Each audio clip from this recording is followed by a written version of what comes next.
एक जीवित भावना का नाम भारत देश मेरा, एक जीवित भावना का नाम भारत देश मेरा, एक ऊंची कल्पना का नाम भारत देश मेरा, स्नेह का पूरा भरा पैगाम भारत देश मेरा, एक उजाले का है नाम भारत देश मेरा।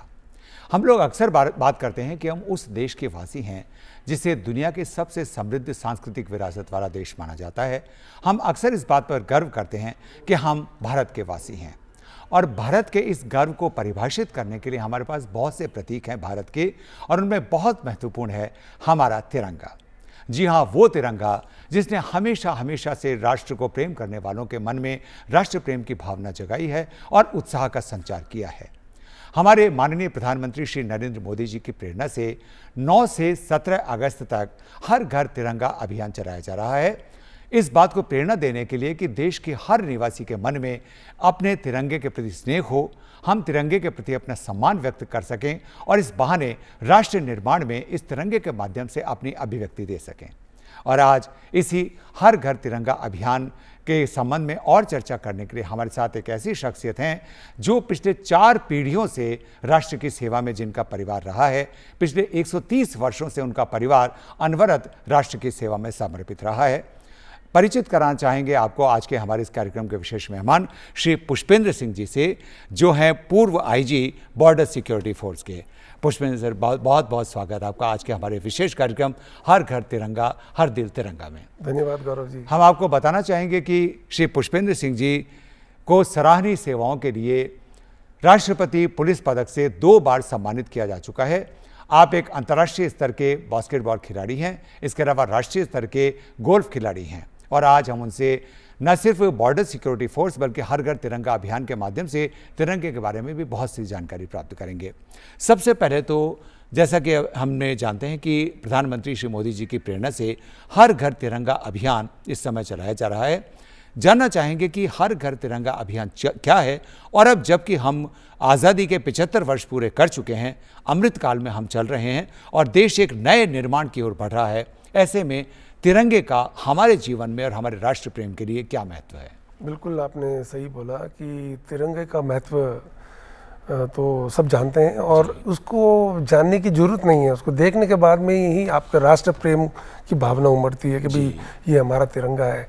जब खिलाड़ी या इंटरनेशनल लेवल पर जब भी कोई इवेंट होता है तो जब तिरंगा ऊपर जाता है तो राष्ट्रगान गाया जाता है, बहुत गौरव का क्षण होता है। और ये देखिए कि आम जनता सबको पता है तिरंगे के बारे में, लेकिन जो है इस मुहिम के माध्यम से लोगों के पास हर घर में तिरंगा पहुंचाया जाना। देखिए रिमोट एरियाज में, जैसे बॉर्डर सिक्योरिटी फोर्स में मैं रहा हूँ, रिमोट एरियाज में लोगों के पास एक्सेस नहीं है कि वो ऐसे तिरंगे को प्राप्त कर पाए। तो इस मुहिम के द्वारा अलग अलग संस्थाएं, अलग अलग फोर्सेस, जो भी सरकारी संस्थाएं हैं जो काम करती है, इवन प्राइवेट संस्थाएं हैं, ऑर्गेनाइजेशंस हैं, वो सब इसके अंदर जुड़ी हुई हैं। और इस तिरंगे को घर घर में बांट कर लोगों में एक देश भावना की जो है भावना पैदा करने का एक मकसद है प्राइम मिनिस्टर जी का, और आई एम श्योर ये पिछले 3 साल से ये चल रहा है। और इससे लोगों में काफ़ी एक आत्मविश्वास और देश के प्रति जो है वो जज्बा वो इससे बना है, और ये आई एम श्योर आने वाले टाइम में और भी इसका बहुत देश को फ़ायदा होगा, और आम पब्लिक को भी देश के प्रति अपनी जागरूकता और प्यार और जो है स्नेह उमड़ेगा। जी हाँ, आपने बिल्कुल सही कहा कि 2022 का जो अमृत महोत्सव था उससे शुरुआत हुई थी हर घर तिरंगा अभियान की, और आज ये जन जन का अभियान बन चुका है। हर व्यक्ति तिरंगे के माध्यम से राष्ट्र प्रेम को अभिव्यक्त करने के लिए इसका सहारा लेता है, और हम हर घर तिरंगा अभियान को बहुत सफलता के साथ बना रहे हैं। सर, हमने आपके परिचय में जैसा कि बताया कि आपकी 4थी पीढ़ी है, 4 पीढ़ियों से आपका परिवार जो है वो राष्ट्र की सेवा में समर्पित रहा है।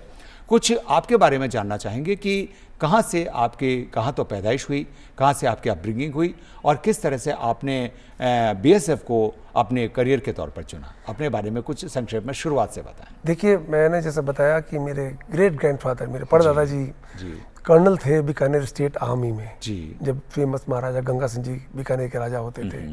उसके बाद में उन्होंने 20 साल एज ए कर्नल सर्विस दी अपने देश को, और वो ट्रीटी ऑफ वर्साई में भी गए थे महाराजा गंगा सिंह जी के साथ 1919 में फ्रांस में गए थे। उसके बाद में उनके सर्विस के दौरान ही मेरे जो दादाजी थे जसवंत सिंह जी आईजी पुलिस, वो ज्वाइन किए और वो रिटायर हुए 1971 में। और उनके रहते रहते ही मेरे फादर भी जो है बीएसएफ के अंदर थे और वो डिप्टी कमांडेंट रिटायर हुए, लेकिन उन्होंने रिटायरमेंट से पहले जो मैं ऑलरेडी बीएसएफ ज्वाइन कर चुका था, तब उन्होंने ये बोला था कि अभी एक म्यान में दो तलवार नहीं रह सकती। बोला अब आप ज्वाइन कर लिए, मैं घर जाऊंगा। तो उन्होंने वॉलंटरी रिटायरमेंट लिया और मैंने तकरीबन 36 ईयर्स सर्विस जो है बॉर्डर सिक्योरिटी में करी और पूरे देश के अंदर जगह जगह पे हमने ये अपनी सेवाएं दी। हर एक बॉर्डर पर, बॉर्डर सिक्योरिटी फोर्स के नाम से ही हम इस बात से जान जाते हैं कि सीमाओं की सुरक्षा की उत्तरदायित्व जो होता है वो बॉर्डर सिक्योरिटी फोर्सेस का होता है। आपकी पोस्टिंग कौन कौन सी जगह रही और कहीं का कोई ऐसा कोई चुनौतीपूर्ण जगह रही हो जो आपको सबसे ज़्यादा चुनौतीपूर्ण रही हो, उसके बारे में बताइए। बहुत ऐसे वाक़ये हुए जहाँ पे चुनौतीपूर्ण खतरा भी था और आतंकवादियों से भी मुठभेड़ हुई। कश्मीर में मैं रहा तकरीबन 3-4 साल और पंजाब में भी जब माहौल ठीक नहीं था, पंजाब पाकिस्तान बॉर्डर पे हम लोग थे, वहाँ पे हमारा आतंकवादियों से मुठभेड़ होता रहता था। उसके बाद में हम लोग जो है मणिपुर वहाँ पे भी रहे, वहाँ पे भी नक्सल एरिया पर अभी तक आपने सारी बात बताई, बहुत ही संवेदनशील इलाके में रहे और साथ साथ में पीसफुल एरियाज में भी रहे जहाँ पे हमने काम किए कुछ ऐसे, जैसे कि मेरा जो पूरे सर्विस के दौरान सबसे इम्पोर्टेंट और बहुत ही बढ़िया टेन्योर जिसको मैं मानता हूँ वो गुजरात का था। जब मैं रन ऑफ कच्छ के अंदर एक कमांडेंट था एक बटालियन के अंदर, उस वक्त जो प्राइम मिनिस्टर मोदी जी उस वक्त प्रदेश के सीएम होते थे जी, और उन्होंने एक बार विजिट किया था बॉर्डर पर। और ऐसा जैसे आपको पता है बॉर्डर सिक्योरिटी फोर्स तो सेंटर की फोर्स है जी है।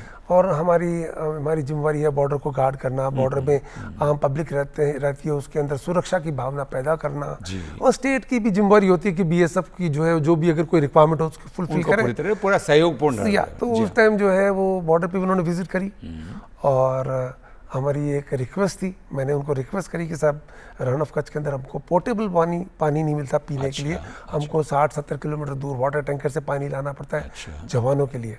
उन्होंने बिना सोचे समझे इमीडिएटली जो है फैसला लिया कि आपको हम पाइपलाइन द्वारा पानी पहुंचाएंगे। मैं भी बिलीव नहीं कर पा रहा था कि रन ऑफ कच्छ के अंदर, ये तो आपकी अपेक्षाओं से भी ज्यादा तो मैंने बोला पाइप कैसे आप रन ऑफ कच्छ में, क्योंकि सॉल्ट प्लेन के अंदर तो कुछ सर्वाइव होता ही नहीं है। लेकिन उन्होंने जो वादा किया 1 जनवरी को उन्होंने वादा किया उन्होंने, और 6 जून को उन्होंने पाइप से पानी भिजवाया 6 महीने के अंदर। 6 महीने के अंदर। और वो एक ऐसी लाइफलाइन थी हमारे ट्रूप्स के लिए, क्योंकि वो पाइपलाइन से जो पानी पहुंचा वो तकरीबन 500-600 किलोमीटर के बॉर्डर पे पूरा पानी फिर हमने आगे उसको कनेक्ट कर दिया, इससे हमारे जवानों को बड़ा सही सपोर्ट मिला। और एक बेसिक चीज़ जो है पोर्टेबल वाटर की तो ज़रूरी है ट्रुप्स को सरवाइव करने के लिए। देखो वॉर में लड़ाई के दौरान पानी आपके पास होना ही चाहिए, वो तो हर जीवन की सबसे मूलभूत आवश्यकता है, तो इसलिए वो एक बड़ा इंपॉर्टेंट टेन्योर रहा। और उसके बाद में भी जो है बहुत ही सीनियर अधिकारी VVIPs, even prime minister Modi ji जब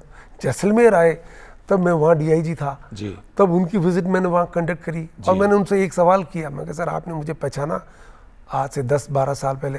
बोला मैं आपको कैसे भूल सकता हूँ, आपने मुझे ऊँट पे बैठा के घुमाया था क्योंकि वो दलदल एरिया में आप पैदल चल नहीं सकते। तो उन्होंने रिक्वेस्ट करी थी मुझे कि पुष्पेंद्र सिंह जी मैं तो जो है ऊँट पे एक्सपर्ट नहीं हूँ ऊँट चलाने में।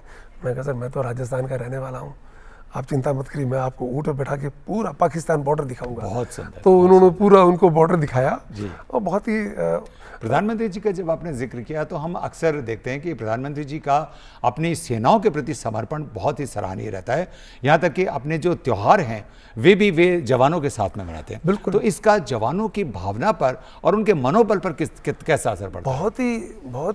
बहुत ही इम्पोर्टेंट पॉइंट आपने रखा कि एक प्राइम मिनिस्टर देश का जब जवानों से मिलता है बॉर्डर पे वो भी जी, और उस वक्त जब दीपावली का पर्व होता है, दीपावली वाला दिन होता है, सब अपने घरों में होते हैं, लेकिन प्राइम मिनिस्टर की तो फैमिली देश है, पूरा देश, और उस मौके पे वो कहाँ जाएंगे, दिल्ली में किसके साथ वो सेलिब्रेट करेंगे? उनके लिए सबसे बढ़िया मौका ये होता है कि वो बॉर्डर पे जाएं और ट्रुप्स के साथ में सेलिब्रेट करें। और मुझे वो अभी भी याद है जब जैसलमेर आए थे तो वो तो अपने हाथ से हमारे ट्रुप्स को मिठाई खिलाते थे और ट्रुप्स का मनोबल बड़ा हाई रहता है। बॉर्डर पे जब इतने सीनियर अधिकारी आते हैं, प्राइम मिनिस्टर जैसे आते हैं, और भी बहुत लोग नेता लोग सीनियर अधिकारी, हमारे अर्जुन राम मेघवाल जी बीकानेर के जो सांसद जी। है, मैं जब बीकानेर में डीआईजी था, उन्होंने भी बहुत बार विजिट किया बॉर्डर पे और हमारे कैंपस में आते रहे हैं। और ये हर घर तिरंगा का मुहिम में हमने हमारे सांसद के साथ बहुत बड़ी इवेंट्स करे, मोटरसाइकिल यात्रा, कैमल यात्रा, और बॉर्डर पे भी जो है आप देखिए कि मैं बड़ी जब हम हर घर तिरंगा की जैसे बात करते हैं, जब तिरंगे की महत्ता की बात करते हैं, तो आप कहते हैं कि बॉर्डर सिक्योरिटी फोर्स के पूरे सीमाओं पर अलग अलग चौकियां हैं। तो ऐसे में तिरंगा की अगर महत्ता को अगर हम बखान करें, तो हर घर तिरंगा यात्रा में जो आपकी सीमा की जो चौकियों हैं उनका क्या रोल रहता है? देखिए, बॉर्डर सिक्योरिटी फोर्स तकरीबन 6,500 किलोमीटर का बॉर्डर जो है इंडिया पाकिस्तान, इंडिया बांग्लादेश का गार्ड कर रही है जी। और हमारी border outpost every 4 to 5 kilometre पे हमारी एक बॉर्डर आउटपोस्ट होती है, जिसके अंदर 25 से 30 जवान रहते हैं जी। उसमें सबसे पहला काम मॉर्निंग में हमारे ट्रुप्स, हमारे जो कमांडर्स होते हैं, जूनियर कमांडर फील्ड में, वो सबसे पहले तिरंगा चढ़ाते हैं। बहुत बढ़िया। और वो तिरंगा ऐसी जगह पे चढ़ा होता है बॉर्डर आउटपोस्ट पे, जहाँ पे पाकिस्तान के जो ट्रुप्स हैं, उनके जो लोग हैं, वो देखते हैं कि हिंदुस्तान का जो है तिरंगा चढ़ गया। उस तरह से वो लोग भी अपनी पोस्ट के ऊपर पाकिस्तान का झंडा तिरंगा चढ़ाते हैं। और फिर शाम को लास्ट लाइट पे हमारा तिरंगा हम डाउन करते हैं। पूरी प्रॉपर SOP फॉलो करते हैं हमारे ट्रुप्स, और एक तरीका है जिसको वो फॉलो करते हैं। आप देखिए पूरे बॉर्डर पे तकरीबन मैं कह रहा हूँ 1000 से 1100 तक हमारी बॉर्डर आउटपोस्टों पे तिरंगा डेली लहराया जाता है, मॉर्निंग में और इवनिंग में उतारा जाता है। यूं कहें तो अगर पूरी जो हमारी सीमाएं हैं, हाँ, बिल्कुल, उनको तिरंगे से आच्छादित करने में आपकी बॉर्डर सिक्योरिटी फोर्स का सबसे महत्वपूर्ण, और साथ साथ में आम पब्लिक जो बॉर्डर पे रहती है उनको भी हम इन्वॉल्व करते हैं। और ऐसे इवेंट्स में उनको भी हम लोग बॉर्डर पे बुलाते हैं, पोस्ट के अंदर बुलाते हैं, और हम भी गाँव में जाते हैं, उनको भी हम तिरंगा डिस्ट्रीब्यूट करते हैं गाँव में। सो ये एक बॉर्डर सिक्योरिटी फोर्स का तो बहुत ही इंपॉर्टेंट रोल है। देखो, BSF जो है इंडिया की फर्स्ट लाइन ऑफ डिफेंस है। जी हाँ। और इवन जो मुझे याद है जब हम कोई भी बड़े इवेंट्स के अंदर खेलने जाते हैं, जैसे मैं वर्ल्ड पुलिस गेम्स खेलने गया था, एक बार मैंने गोल्ड मेडल जीता था, तो हमारा तिरंगा जब उन्होंने बहुत गौरव फहराया तो बड़ा गूज बम्प होता है ना कि यार आपने देश के लिए, अपने बॉर्डर सिक्योरिटी फोर्स के लिए, अपनी पुलिस ऑर्गेनाइजेशंस के लिए आपने गोल्ड मेडल जीता। सो ऐसे जैसे मैंने जीता वैसे हमारे और भी खिलाड़ी, स्पोर्ट्समैन, BSF के जाबाज है। और देखिए सबसे इम्पोर्टेंट चीज़, जब हमारा जवान शहीद होता है बॉर्डर पे जी, वो तिरंगे में ही उसको तिरंगे को में आते हैं। बिल्कुल सही बात। उसकी जो असली रिस्पेक्ट जो है वो हिंदुस्तान की तरफ से, हम लोग जो है भारत की तरफ से तिरंगे में उसको, तो एक सच्ची श्रद्धांजलि देश की तरफ से उस जवान को तिरंगे के माध्यम से, और हम फिर लास्ट में उसके परिवार को वो तिरंगा भेंट करते हैं कि भैया आप संभाल के रखिए जी। तो वो कितने अपने आप को गर्व फील करते हैं, महसूस करते हैं कि देखो हमारा बच्चा है, हमारा जो पति है, हमारा जो पिता है, उसने देश के लिए अपनी जान की कुर्बानी दी जी। अभी जब हम आपके परिचय के बारे में बात कर रहे थे और आपकी 4 पीढ़ियों का हमने परिचय लिया, लेकिन अब आप अपने बारे में बताइए कि आपकी जो पैदाइश कौन सी जगह से हुई, और BSF में जाने की, जैसा आप बताया कि एक म्यान में 2 तलवार नहीं रह सकती थी तो उन्होंने VRS ले लिया था। अब आगे की कहानी कैसे शुरू हुई? देखिए, BSF में मैंने कॉलेजिंग अजमेर गवर्नमेंट कॉलेज से करी जी। स्कूलिंग मैंने केंद्रीय विद्यालय से करी बीकानेर, और फिर मेरे को पैशन था कि मैं खेलूं। हमारे पूरे परिवार में स्पोर्ट्समैन रहे हैं जी। मेरी भांजी अपूर्वी चंदेला 2 बार ओलंपिक जीती है, जयपुर की रहने वाली है, अर्जुन अवार्ड है। हमारे पूरे परिवार में मेरा बेटा भी नेशनल शूटर रहा है, चंद्रदेव। तो मैंने भी बास्केटबॉल खेली जब मैं यंग था, और मैं श्री राम रेंज कोटा में 3 साल नौकरी करी as a professional basketball player, और मैं इंडियन टीम में सिलेक्शन भी मेरा हुआ। लेकिन क्योंकि परिवार में सब ने यूनिफॉर्म पहन रखी थी, सब यूनिफॉर्म सर्विस में थे, तो सब ने बोला कि भाई आप BSF ज्वाइन करिए, या पुलिस फोर्स ज्वाइन करिए, या आर्मी ज्वाइन करें। मैंने एक फर्स्ट अटैम्प्ट दिया था, मैं क्वालिफाई हो गया, सेलेक्ट हो गया, और मैं असिस्टेंट कमांडेंट, हमारा 12th बैच जिसको बोलते हैं, उसमें मैंने टेकनपुर में ज्वाइन किया। 1 साल की बड़ी कठिन ट्रेनिंग होती है, वो करी। उसके बाद में फिर जब 1987 में हमने ज्वाइन की, तो देश के अंदर काफ़ी डिफिकल्ट टाइम था। पंजाब में आतंकवाद शुरू हो गया था, वो पंजाब का आतंकवाद, हमको यंग ऑफिसर्स को वहाँ भेजा गया, वहाँ हमने काम किया, बहुत अच्छा काम किया हमने। आतंकवादियों को पंजाब में पाकिस्तान से घुसने नहीं दिया, BSF ने वहीं रोक के रखा। फिर बॉर्डर फेंसिंग बनी, उसको हमने उसको सपोर्ट किया कि इसको प्रॉपर तरीके से बनाया जाए। उसके बाद में 90 में कश्मीर में प्रॉब्लम शुरू हो गई, फिर हमको एज ए यंग ऑफिसर्स हमको कश्मीर भेज दिया गया। वहाँ फिर जो है आप देखिए उस टाइम बड़ा डिफ़िकल्ट टाइम था। तो ऐसे जगह जगह पे नौकरी करी, उसके साथ साथ में कोर्सेज भी किए जी। और मणिपुर में भी नौकरी करी। उसके बीच के अंदर एक ऐसा मौका भी आया कि हमको जो है यूनाइटेड नेशंस, भारत जो शांति वाहिनी सेना वो जो होती है यूनाइटेड नेशंस, कौन से देश के लिए? पीस मिशन के अंदर मोजाम्बिक में गया, मोजाम्बिक के अंदर। 1994 में जी। और वहाँ पे भी जो है 6-7 महीने हम वहाँ रहे और वहाँ पे काम किया। और इसके साथ साथ में देखिए, हमेशा एक मेरा अपना प्रिंसिपल रहा है कि मैं हमेशा कोशिश करता था कि मेरे परदादा जिस लेवल पे थे, उनको लोग याद करते हैं, मैं उनके बराबर पहुंच सकता हूं क्या? मैं पहुंच भी नहीं पाया, लेकिन मैंने कुछ काम किए उनको अपना आइडल मानकर जी। और कुछ ऐसे काम किए जो मुझे बड़ा अपने आप को गर्व और मुझे प्राउड फील होता है। उनका उल्लेख करना चाहेंगे, हम भी जानना देखिए, चाहेंगे। मैंने जो है दिल्ली में 26 जनवरी जो परेड होती है जी। उसमें 5 बार मैंने बीएसएफ के मार्चिंग कॉन्टिजेंट दस्ते को कमांड किया है और जी। डीजी बीएसएफ ने 5 बार मुझे स्वॉर्ड ऑफ ऑनर दिया, तलवार भेंट करते हैं जो परेड कमांडर होता है। जी। और एक बार तो 97 में जितनी भी टुकड़ियां थी उसमें सबसे बेस्ट टुकड़ी मेरी टुकड़ी डिक्लेयर की गई थी। बहुत बढ़िया। और उसके बाद हमारे बॉर्डर सिक्योरिटी फोर्स में क्या होता है, जब आप कमांडेंट बनते हो, कमांडेंट एक बहुत ही इंपॉर्टेंट पोस्ट होती है जी। उसके नीचे 1200 आदमी होते हैं और उसको एक तरह से वो बटालियन का पिता बोलते हैं उसको। और बटालियन जो है वो सबसे इम्पोर्टेंट कमांड जो होती है बटालियन की कमांड होती है। उसके बाद तो आप जनरल बन जाते हो, तो स्टाफ में आ जाते हो, आप कमांडर बनते हो। लेकिन प्रत्येक सीधे तौर पे जो जुड़ाव रहता है ट्रुप अपने पूरे ट्रुप से, वो तो उसके लिए क्या होता है, तकरीबन हमारी 200 बटालियन है बीएसएफ के अंदर। उसके अंदर एक कंपटीशन होता है, उसको बोलते हैं GCT, general Chaudhary trophy competition.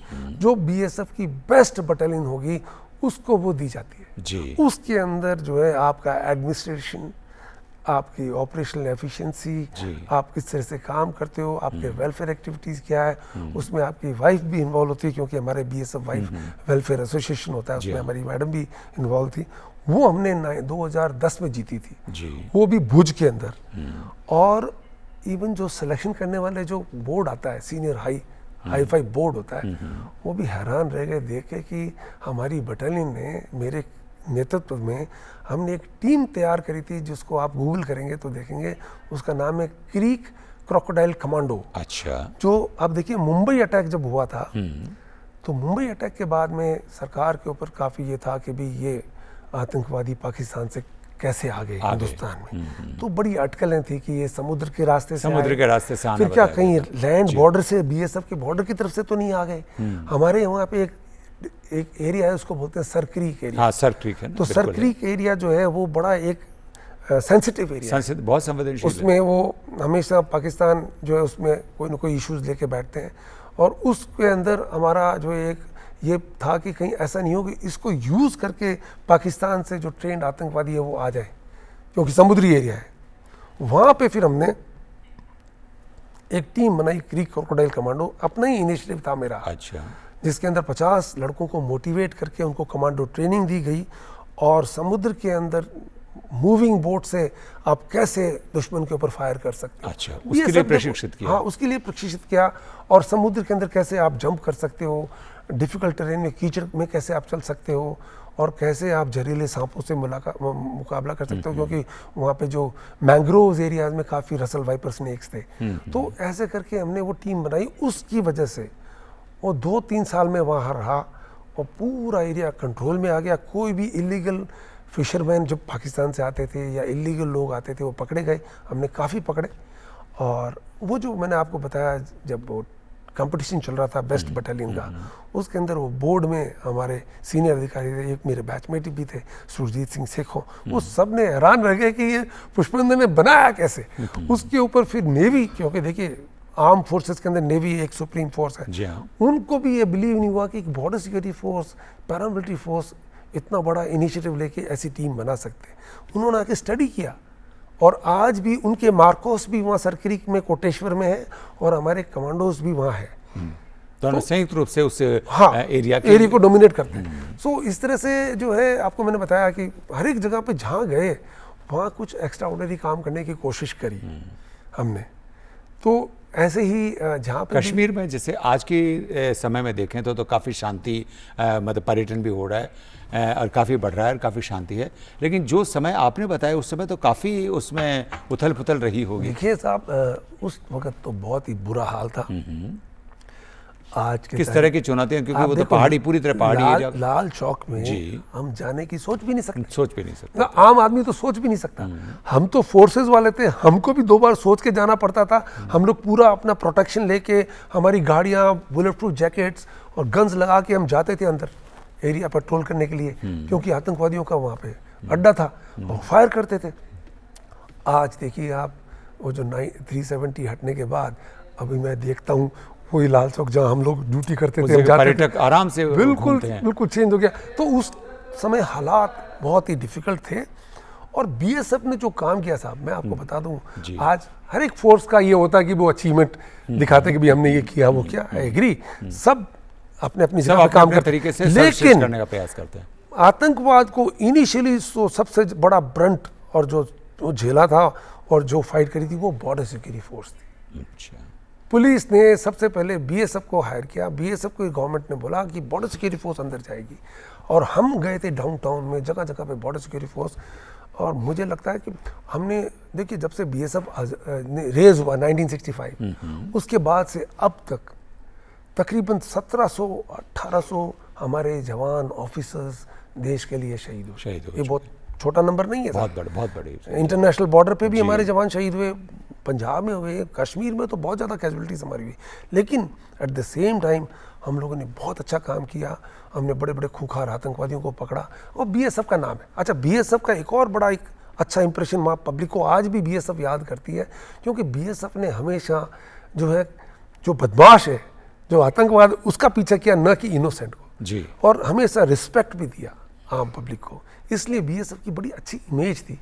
अब बट एक्चुअली एक फोर्स, एक बॉर्डर वाली पॉलिसी के अंदर बीएसएफ अब वहाँ से चले गई है, अब बॉर्डर पे है। सीआरपीएफ डाउनटाउन में वो भी बहुत अच्छा काम कर रही है।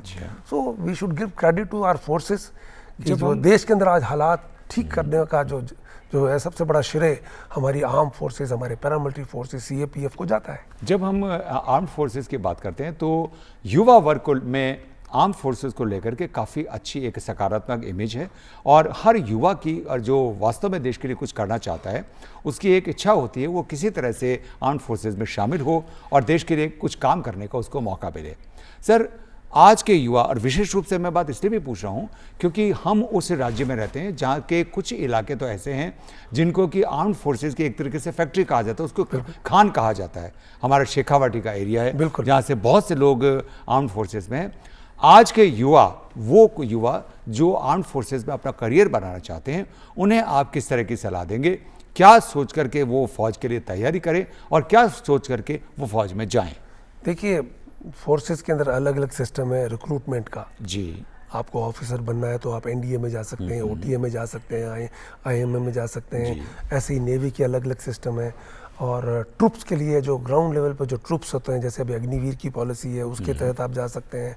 और ये तो हो गया आर्मी, एयरफोर्स, नेवी में जा सकते हैं। Likewise BSF, CRPF, ITBP, CISF के अंदर सीएपीएफ बोलते हैं, एसएसबी, एसएससी के थ्रू आप इनके अंदर आप जो है उसमें जा सकते हैं, कांस्टेबल रैंक में, सब इंस्पेक्टर रैंक के अंदर।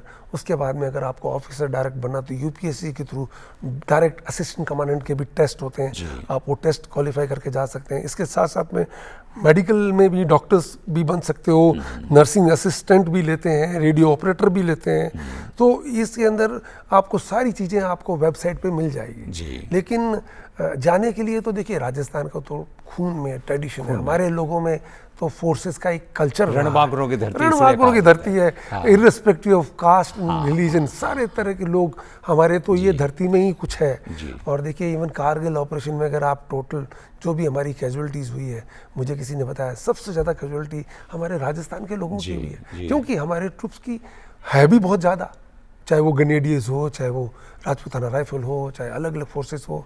और लाइक वाइज सीएपीएफ के अंदर भी, कारगिल के अंदर भी जो हमारे बीएसएफ के असिस्टेंट कमांडेंट थे सुखबीर यादव, फर्स्ट कैजुअलिटी जो बॉर्डर सिक्योरिटी फोर्स की तरफ से वो उनकी हुई यानी थी। कि हम ये कह सकते हैं कि तिरंगे की रक्षा के लिए Yeah. जितना योगदान भारत के युवा दे सकते हैं फौज के माध्यम से, पैरामिलिट्री फोर्सेस के माध्यम से, वो बहुत महत्वपूर्ण होगा। जब हम बात करते हैं तिरंगे की तो एक बहुत महत्वपूर्ण परिवर्तन हम काफ़ी समय से पाते हैं कि एक समय ऐसा था कि जब तिरंगे को हम हर व्यक्ति अपने घर पर नहीं लगा सकता था, सिर्फ सरकारी संस्थानों में और सीमित जगहों पर उसका प्रयोग होता था। लेकिन कुछ समय पहले से जो बदलाव हुआ है उसमें अब हर घर तिरंगा लहराया जा सकता है और उसके प्रति अपना सम्मान व्यक्त किया जा सकता है। लेकिन जब यह अधिकार मिला है तो उसके साथ में सर कुछ कर्तव्य भी आते हैं।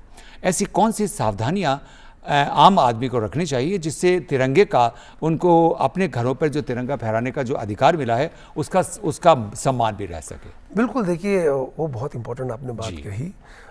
इसको बहुत डिफिकल्ट है हर एक चीज़ को एक्सप्लेन करना, लेकिन रिस्पेक्ट देना जी, कि आपने झंडा चढ़ाया तो उसको सीधा उल्टा न चढ़ाएं, और किस टाइम चढ़ाया और किस टाइम उसको उतारना है, सब कुछ आपको वेबसाइट पे मिल जाएगा। आजकल तो जी सब कुछ है, सब एआई का जमाना है, लेकिन उनके पालना जरूरी पर पालना बहुत ज़रूरी है। और उसके बाद में देखिए, मैं देखता हूँ कई बार रोड के ऊपर जो है, चाहे वो छोटा सा ही कागज़ का ही फ्लैग हो, है तो तिरंगा, पर मैं देखा कि लोग जब कई बार बड़े बड़े फंक्शन में जाते हैं, हाथ में वो पेपर का फ्लैग लेते हैं, उसके बाद में लोग फेंक देते हैं या उनके गाड़ी से गिर जाता है। इंटेंशन तो उनका नहीं है, लेकिन गिर जाता है। लेकिन हमको सावधानी बरतनी चाहिए कि आपको ये लिया है तो अब इसको आपने सही जगह पे रखना है और उसको रिस्पेक्ट देना है, चाहे वो। लेकिन 3 कलर है, देखो, सैक्रिफाइस, करेज, ऑरेंज कलर हमारा है, व्हाइट का हमारा जो शांति का है, ग्रीन का प्रोस्पेरिटी का है। हाँ। तो ये सब चीज़ों को ध्यान में रख के तभी आपके अंदर, देखिए मैं कई बार जाता हूँ विदेश में, मैं अमेरिका जाता हूँ, मुझे बड़ा अच्छा लगता है। उनके घर में सामने बड़ा अमेरिका का एक बहुत बड़ा नेशनल फ्लैग, वो ऐसे अच्छे तरीके से एक पर्टिकुलर एंगल पे लगा रहता है। मुझे बड़ा अच्छा फील होता है कि काश हमारे भी देश के अंदर ये प्रचलन हो, सब लगाएं। और ये मुहिम के द्वारा यही मकसद है सरकार का, सभी का, कि सबके अंदर ये भावना पैदा हो और सब जो है अपने तिरंगों को रिस्पेक्ट करें और अपने घर पे अप्रोप्रिएट जगह पे उसको लगाए। जी, और यही कहीं ना कहीं आशय और यही कहीं ना कहीं उद्देश्य है हर घर तिरंगा का।